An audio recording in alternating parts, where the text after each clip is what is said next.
Students, how are you? Students, our today's topic is lesson number 7, Changing Trends in Occupations, Part 2. Students, under Part 2, we have to clear the subtopics dignity of labor and gender discrimination. Okay, let's go to your book and start to read with me. Okay, students. Now start part 2 of lesson number 7, changing trends in occupations. Now part 2 is changes in occupations, कि occupations में किस प्रकार से changes आए. In olden times, the king's palace provided employment to guards, ministers, advisors, soldiers, weavers, etc. पुराने time में क्या होता था, जो राजा महाराजा होते थे उनके दरबार में बहुत सारे लोग काम करते थे, जैसे गार्ड दरबान होते थे, मंत्री होते थे, मिनिस्टर, एडवाइज़र यानी उनके जो सलाहकार होते थे वो होते थे, सैनिक होते थे, और बहुत सारे जो उन सब लोगों के कपड़े वगैरह बनाते थे, वीवर्स होते थे, साफ़ सफाई वाले होते थे, जो खाना बनाते थे वो होते थे. बहुत सारे लोग एक राजा के दरबार में काम करते थे और उन सबको राजा के दरबार में रोज़गार यानी एम्प्लॉयमेंट मिल जाता था. Farmers grew crops and vegetables, grains, और जो किसान होते थे वो फसलें उगाते थे, वेजिटेबल्स, फ्रूट्स, इस तरीके से, और उनकी सप्लाई करते थे पैलेस में और उनको पैलेस में जाकर बेच देते थे. Gradually the employment scenario change, लेकिन बहुत तेज़ी से हमारा जो रोज़गार है उसमें बिल्कुल चेंज आ गए बहुत तेज़ी से. Many few cities and towns arose with the development of industries, बहुत सारे शहर और गांव जो हैं वो बने, नए नए शहर और गांव बने, और जहाँ पर इंडस्ट्रीज़ बनी यानी फैक्ट्रियाँ बनी, बहुत बड़ी बड़ी इंडस्ट्रीज़ लगी. They required the service of professionals. अब जब इंडस्ट्रियाँ बनी शहरों और गांव में, नए शहर और नए गांव बने, वहाँ पर इंडस्ट्रीज़ बनी, रोज़गार के अवसर बढ़ गए, एम्प्लॉयमेंट अपॉर्चुनिटी जो थी वो बढ़ गई. लेकिन उनको क्या चाहिए थे? They required the service of professionals. जैसे मैंने आपको बताया था, जिनको अपने काम का बहुत एक्सपीरियंस होता है, एजुकेशन प्लस ट्रेनिंग दोनों चीज़ें उनके पास होती हैं, उन्हें प्रोफेशनल्स की सर्विसेज चाहिए थी. जैसे अब प्रोफेशनल्स में कौन आए? Engineer, scientist, doctor, teacher, designers, ये सभी हमारे प्रोफेशनल्स में आते हैं. अब एक तो उन्हें प्रोफेशनल्स चाहिए थे न्यू इंडस्ट्रीज़, न्यू डेवलपमेंट के लिए. दूसरा उन्हें अनस्किल्ड पीपल, कुछ उन्हें अनस्किल्ड पीपल भी चाहिए थे, had to settle for jobs of construction labour के लिए, रिक्शा वगैरह चलाने के लिए, ट्रक ड्राइवर, इस तरीके से बहुत सारे लोग उनको अनस्किल्ड पीपल चाहिए थे शहरों में जिनकी नीड थी. There were job opportunities for skilled people. और तीसरे आए स्किल्ड पीपल, यानी उन्हें स्किल लोगों की ज़रूरत भी थी, जैसे कि टेलर. अब आप देखिए टेलरिंग के काम में स्किल की ज़रूरत है, जितना आप प्रैक्टिस करोगे प्रैक्टिस वर्क की ज़रूरत है. ड्राइवर्स, कारपेंटर्स, ये सारी चीज़ें, यानी 3 तरीके के लोगों की उनको ज़रूरत थी नए शहर, न्यू सिटीज़ और टाउन्स की डेवलपमेंट के लिए. एक तो प्रोफेशनल्स, एक skilled, unskilled people, and third one is skilled people. Okay. The recent revolution in technology has completely changed our lives. और जिस प्रकार से रिवोल्यूशंस टेक्नोलॉजी में हुए, यानी तकनीकी तौर पर टेक्नोलॉजी हमारी डेवलप हुई, उसने पूरी तरह से हमारे जो लाइफ स्टाइल था उसको चेंज कर दिया. टेक्नोलॉजी इज़ द साइंस और knowledge put into practical use to solve problems और इन्वेंट यूज़फुल टूल्स. टेक्नोलॉजी का मतलब है साइंस का यूज़ करना, हर चीज़ में अपनी नॉलेज का यूज़ करना. माइंड वर्क ज़्यादा होता है इसमें. Practical use to solve problems, ताकि जितनी भी समस्या है उनको प्रैक्टिकली सॉल्व किया जा सके और नए नए टूल्स का यूज़ किया जा सके. The wide spread use of computers, internet and mobiles phone is a proof of how technology has influenced every section of society. अब आप देखिए phone, computers, internet, day to day इसमें आज भी इतनी डेवलपमेंट हो रही है. आज 4G फ़ोन है, कल 5G आ जाएगा. इसी तरह से न्यू व्हीकल्स में इतनी इम्प्रूवमेंट हो रही है. तो हर चीज़ में, हर सेक्शन को इन्फ्लुएंस किया टेक्नोलॉजी ने, हमारे समाज के हर वर्ग को, हर सोसाइटी के हर पार्ट को उसने इन्फ्लुएंस किया. ऑल ओवर द वर्ल्ड, पूरे संसार में. It has made travel, communication, learning and data storage very easy. और इसकी वजह से हमें ट्रैवलिंग में कोई प्रॉब्लम नहीं आती है, क्योंकि ट्रैवल में बहुत सारे चेंजेस आए. पहले मेट्रो ट्रेन्स नहीं होती थी, बुलो कार्ट, कैमल कार्ट, इन सब से हमारी जो ट्रैवलिंग थी शुरू हुई थी. अब एरोप्लेन, शिप्स हम यूज़ करते हैं. तो it has made travel, communication, बातचीत करने के तरीके. पहले लेटर्स का यूज़ किया जाता था, 2-3 दिन बाद लेटर पहुंचती थी, मैसेज डिलीवर होता था. अब वो प्रॉब्लम नहीं है, फ़ोन से आप कभी भी कम्युनिकेट कर सकते हैं। लर्निंग एंड डेटा स्टोरेज, पहले आपको पेपर वर्क ज़्यादा होता था, हर एक चीज़ को स्टोर करके रखना पड़ता था, लेकिन अब ऐसा नहीं है, आप अपने फ़ोन में, अपने लैपटॉप में, अपने कंप्यूटर पर सेव करके रख सकते हैं डेटा। इन सब चीज़ों को टेक्नोलॉजी ने बहुत ईजी बना दिया है। Technology has also created thousands of new jobs. Technology की वजह से नई नई जॉब्स भी डेवलप हुई हैं, जैसे computer scientist, software developers, cloud architect, mobile engineer, और इस तरीके से टेक्नोलॉजी से रिलेटेड जो जॉब्स हैं उनमें भी वो भी इंक्रीज़ हुई हैं। The cities and towns also need the service of non professional. लेकिन क्या सिर्फ प्रोफेशनल लोग ही किसी चीज़ की डेवलपमेंट के लिए हेल्पफुल है? No students, here non professional work is services are also useful for all of us, जैसे दे आर। अब नॉन प्रोफेशनल में कौन कौन लोग आते हैं? नॉन प्रोफेशनल में 3 तरह की सर्विसेज आती हैं। First one skilled labour, second semi skilled, and third is unskilled labour. Skilled labour, skilled मतलब जिसमें आपको एजुकेशन कम लेकिन काम को करने के तरीके, प्रैक्टिस वो ज़्यादा चाहिए, जैसे कि टेलर, कारपेंटर जो आपके मेज़ कुर्सी टेबल चेयर वगैरह बनाते हैं, प्लम्बर जब आपके घर में कोई टैप वगैरह ख़राब हो जाती है उसको ठीक करने आते हैं, उनको अपने काम का एक्सपीरियंस होता है, उन्होंने सीखा होता है, अच्छे से ट्रेनिंग ली होती है। Semi skilled like bakers, cleaners, washerman, इसमें उनको इतनी ज़्यादा ट्रेनिंग की नीड नहीं है, हम सेमी स्किल्ड वर्क को हम दूसरों से देख करके आराम से सीख सकते हैं। And unskilled labour mean to say जिसमें आपको ना एजुकेशन की ज़रूरत है और ना ही किसी तरह की ट्रेनिंग की, जैसे कि वर्कर्स एट कंस्ट्रक्शन साइट्स, जो कि मज़दूर लोग होते हैं, कंस्ट्रक्शन साइट्स बिल्डिंग वगैरह बन रही होती है वहाँ पर काम करते हैं। कुलीस जो दूसरों का सामान बोझा उठाते हैं रेलवे स्टेशन वगैरह पर, इस तरीके से। रिक्शा पुलर्स ये अनस्किल्ड लेबर में आते हैं। Clear students? Here next there are 5 lines is given to you, you have to write 5 different types of work people do for you. आपको इन 5 कॉलम्स में 5 तरह के प्रोफेशंस लिखने, काम लिखने हैं जो लोग आपके लिए करते हैं। जैसे कि आपके लिए कपड़े कौन सिलता है? Tailor. You can write here tailor stitches cloth for us. Next plumber क्या काम करते हैं? Yes, repairing of taps. इस तरीके से आपने यहाँ पर 5 वर्क लिखने हैं। You have to do it yourself, this is your homework. Okay, next one is dignity of labour mean to say मजदूरी, काम करना, वर्क करना, एंड डिग्निटी मीन टू से सम्मान। हमें काम का क्या करना चाहिए? सम्मान।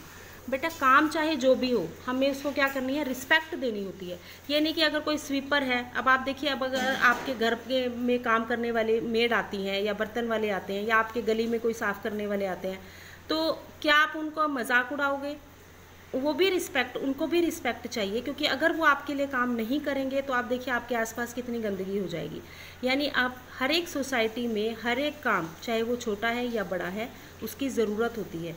जैसे ऑल टाइप्स ऑफ वर्क और jobs are necessary in a society में हर एक काम की ज़रूरत है। We must respect all of them, और काम चाहे छोटा है या बड़ा है या उसको करने वाला कोई भी है, उसकी हमें रिस्पेक्ट करनी है। नो वर्क इज़ सुपीरियर और इन्फीरियर, कोई भी काम बहुत ज़्यादा अच्छा और बहुत ज़्यादा घटिया काम, यानी कि जिसको हम कहते हैं ना बुरा, नहीं होता है।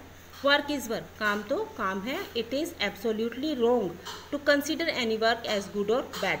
अगर हम किसी काम को ये कहते हैं वो तो अच्छा काम करता है, वो लेकिन वो तो झाड़ू लगाता है, वो बुरा काम करता है, नो, वर्क इज़ वर्क। हमें ये नहीं कहना कि कोई भी काम अच्छा है या बुरा है। The work itself is a dignity, काम अपने आप में ही एक सम्मान होता है। यानी जब आप काम करते हो ना तो रिस्पेक्ट आपको अपने आप मिल जाती है। Father of the nation Mahatma Gandhi, हमारे जो फादर ऑफ द नेशन किसे कहते हैं? महात्मा गांधी को।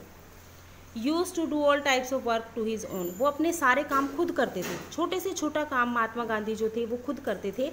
इवन क्लीनिंग द टॉयलेट्स, वो अपना टॉयलेट भी खुद साफ करते थे। अब आप देखिए कि जब इतने बड़े जो हमारे फादर ऑफ द नेशन की जिसको रिस्पेक्ट मिली हुई है, डिग्निटी मिली है महात्मा गांधी जी को, वो भी अपना काम खुद करते थे, तो वो किसी काम को छोटा या बड़ा नहीं समझते थे। वो कहते थे कि सभी जो काम हैं वो समाज के लिए नेसेसरी हैं, ज़रूरी हैं, and we should respect them.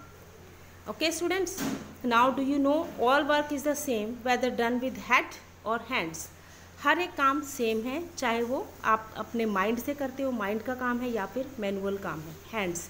यानी अब आप देखो साफ़ सफाई का काम है, आप मैनुअली वर्क है, ऑफिस वर्क है वो इंटेलेक्चुअल वर्क होते हैं, लेकिन दोनों ही इक्वली इम्पोर्टेंट होते हैं। Next topic, gender discrimination. Discrimination मतलब विभेद करना, भेदभाव करना। जेंडर मतलब लिंग, लिंग के आधार पर भेदभाव करना। यानी जब हम ये चीज़ बोलते हैं कि ये लड़का है, ये लड़की है, ये काम लड़कियां नहीं कर सकती, ये काम लड़के कर सकते हैं, तो it is also wrong. It is the wrong attitude of man against women that has existed in India. हमारे भारत में सबसे ज़्यादा ये प्रॉब्लम है कि जो मैन होते हैं, बॉयज़ होते हैं, और गर्ल्स और वुमेन्स में बहुत ज़्यादा एक डिफरेंस समझा जाता है, एक रॉन्ग एटीट्यूड डेवलप है लोगों के माइंड में। Girls and women are not given equal opportunities. Girls को और वुमेन्स को हर एक चीज़ में बराबर अपॉर्चुनिटीज़ नहीं दी जाती, चाहे वो एजुकेशन है, करियर है, पॉलिटिकल सिस्टम है, किसी भी तरह से उन्हें हमेशा पीछे रखा जाता है। But it is changing slowly, पर धीरे धीरे यहाँ भी चेंज आ रहा है। Womens are claiming their rightful place in the society. अब वुमेन्स अपने राइट्स के लिए, अपने अधिकारों के लिए आवाज़ उठाती हैं, उन्हें भी बराबर का अधिकार चाहिए, क्योंकि वो बराबर काम करती हैं, लेडीज़ भी तो बराबर काम करती हैं ना। An important aspect of the changing trends in occupation is increase in the participation of women in various occupations. अब आप देखिए, जैसे चेंजिंग ट्रेंड्स इन ऑक्यूपेशन, जैसे जैसे ऑक्यूपेशंस में चेंज आए, हमने पिछले पूरे लेसन्स में पढ़ा कि ऑक्यूपेशंस कैसे खाली जो एग्रीकल्चरल नॉन एग्रीकल्चरल एक्टिविटीज़ से चेंज होकर के स्किल्ड, अनस्किल्ड, प्रोफेशनल, अनप्रोफेशनल, इस तरीके से चेंज हो गया। उसी तरह से वुमेन्स के रोल में भी चेंज आए। वुमेन्स भी पहले घर से बाहर नहीं निकलती थी, सिर्फ घर के ही काम करती थी, अब वो बाहर जाकर सभी काम करती हैं। When the rural man started, जब गांव के मैंस ने स्टार्ट कर दिया migrating to cities in search of occupations, काम की खोज में बाहर जाना, शहरों की तरफ जाना शुरू किया था। The women took over the responsibility of farming. अब जो आदमी थे वो तो काम की तलाश में बाहर चले जाते थे ऑक्यूपेशंस के लिए, काम के लिए, पर जो लेडीज़ होती थी अब उन्हें खेती का काम भी करना पड़ता था, फार्मिंग, खेती बाड़ी का, और सारा घर का काम भी करना पड़ता था। दोनों काम कौन संभालते थे? Womens. But their work is not respected, पर उन्हें फिर भी कोई रिस्पेक्ट उस टाइम में नहीं मिलती थी। And they are not given the same wages that are given to man, और उन्हें उतनी मजदूरी नहीं दी जाती थी जितनी कि मैंस को दी जाती थी। तो women form 50% of Indian population, yet they do not get an equal share in occupations, educations, health facilities और पार्लियामेंट। हालांकि हमारी पॉपुलेशन का 50% पार्ट जो है वो वुमेन्स हैं, लेकिन फिर भी उन्हें इक्वलिटी नहीं मिलती कहीं भी, ऑक्यूपेशंस में, एजुकेशन में, करियर में, किसी भी स्टेप पर। Many women suffer due to this unequal treatment known as gender discrimination. ये जो अनइक्वलिटी है, ये जो हम फेस कर रहे थे पिछले सारे सालों के दौरान, जो हमने स्टार्टिंग से फेस किया, वुमेन्स और मेंस में डिफरेंस, इसी को हम कहते हैं gender discrimination. Clear students? Now many womens are taking up occupations that were so far labelled as male occupations, labelled as male occupations, यानी जो काम पहले ये समझे जाते थे कि ये सिर्फ मेल कर सकते हैं, जेंट्स कर सकते हैं, बॉयज़ कर सकते हैं, अब वुमेन्स भी वो काम करने लगी हैं। जैसे कि there are many women engineers, engineering, बहुत सारी वुमेन इंजीनियर भी हैं, डॉक्टर्स भी हैं, टीचर्स हैं, आर्किटेक्ट हैं, साइंटिस्ट हैं, कंसल्टेंट हैं, पायलट्स इन सिटीज़। अब आप देखिए ये सारे काम लेडीज़ भी करते हैं। इवन आर्मी में भी अब हमारी लेडीज़ जो है वो जाने लगी हैं, वुमेन्स जाने लगी हैं। In rural areas womens are working in spice, match box and agarbatti factories. और गाँवों के, रूरल एरियाज़ मतलब ग्रामीण क्षेत्रों में, गाँवों में, विलेजेस में वुमेन जो हैं वो फैक्ट्रीज़ में काम करती हैं, अगरबत्ती बनाती हैं, मैच बॉक्स, माचिस, मसाले बनाती हैं। They also have taken up jobs as health workers. उन्होंने भी अब कहाँ पे काम करना शुरू कर दिया है? वो हेल्थ वर्कर्स की तरह काम करती हैं, टीचर्स हैं, पंचायत में काम करती हैं, बहुत सारे काम वो ऐसे करने लगे हैं जो पहले सिर्फ लेबल्ड थे कि वो सिर्फ मेंस ही कर सकते हैं। They are making an important contribution in the development of our country. और Do you know, researchers show that a majority of women workers in rural areas are illiterate and semi-illiterate. Researchers ने ये find out किया कि गांव में रहने वाली बहुत सारी औरतें जो हैं वो या तो इलिटरेट हैं, अनपढ़ हैं, या फिर बहुत कम पढ़ी लिखी हैं. They are getting education and taking up different occupations. वो अब एजुकेशन ली है, उन्होंने लेने लगी हैं और उन्होंने बहुत सारे अलग अलग तरह के काम शुरू कर दिए हैं. मैनी अर्बन प्रोफेशनल वुमेंस, और जो शहर में रहने वाली प्रोफेशनल वुमेंस हैं अब वो अच्छी जॉब्स और रिस्पॉन्सिबल जॉब्स उन्हें मिलने लगी है और अच्छी सैलरी भी उन्हें मिलने लगी है. So students, our topic changing trends in occupations is completed now. Now we will start to do our back exercise of this lesson. Something to know. Look at this. The opportunities of employment in rural areas है. गांव के areas में जो villages हैं वहाँ पर हमारे opportunities of employment, रोजगार के अवसर जो हैं वो कैसे हो गए हैं, डिक्रीज्ड यानी कम हो गए हैं. Scarcity of milk developed due to, जो दूध की कमी आई थी वो क्यों आई थी, लो प्रोडक्शन ऑफ मिल्क, क्योंकि मिल्क की प्रोडक्शन कम हो रही थी. Next, the white revolution is related to, जो वाइट रिवॉल्यूशन है वो किससे रिलेटेड है, डेयरी फार्मिंग यानी दूध से बनी हुई चीज़ों से. An important aspect of changing trends in occupation is, जो एक इम्पोर्टेंट एस्पेक्ट है ऑक्यूपेशंस में बदलाव का वो क्या है, किसके कारण बदलाव आ रहा है ज़्यादातर, पार्टिसिपेशन ऑफ वुमेन. जो चेंजिंग ट्रेंड्स इन ऑक्यूपेशंस है उनकी वजह से वुमेन्स की पार्टिसिपेशन बढ़ रही है. Next, fill in the blanks. The use of machines in agriculture brought a great change in occupations. Occupations में, एग्रीकल्चर में मशीन्स के यूज़ ने हमारे जो है ऑक्यूपेशंस में बहुत ग्रेट बदलाव लेकर के आए हैं, ग्रेट चेंज लेकर के आए हैं. Dash created a national milk grid, किसने बनाया था, doctor Kurien, Verghese Kurien. Many dash suffer due to unequal treatment known as gender discrimination. Gender discrimination में कौन सफ़र करता है unequal treatment, women. White revolution involve many, white revolution में प्रोफेशनल, नॉन प्रोफेशनल्स के साथ साथ कौन लोग थे, प्रोफेशनल लोग भी शामिल थे. The profession of a dash is related with technology, किसका प्रोफेशन टेक्नोलॉजी से रिलेटेड है, सॉफ्टवेयर इंजीनियर्स का.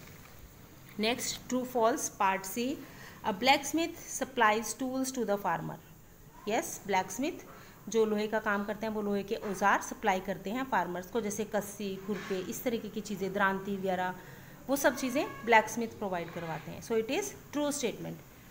Villagers are depending on agriculture और नॉन एग्रीकल्चरल एक्टिविटीज़. यस, दोनों तरह की एक्टिविटीज़ होती हैं. फर्स्ट पैराग्राफ में हमने पढ़ा था खेती बाड़ी में भी लोग इन्वॉल्व रहते हैं और हैंडीक्राफ्ट, स्किल्ड काम, अनस्किल्ड वर्क में भी इन्वॉल्व रहते हैं.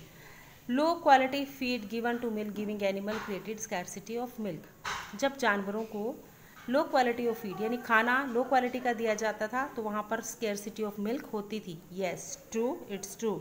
Tubewell diggers are in great demand in villages. Tube well ज़्यादातर कहाँ होते हैं, विलेजेस में, तो ये भी ट्रू है. और rickshaw puller is a professional. Rickshaw puller एक प्रोफेशनल नहीं होता है, that is non professional. Okay, so it is false. Students, part D और ई के नोट्स में आपको सेंड करती हूँ, then you have to write in your notebooks. Okay, good bye.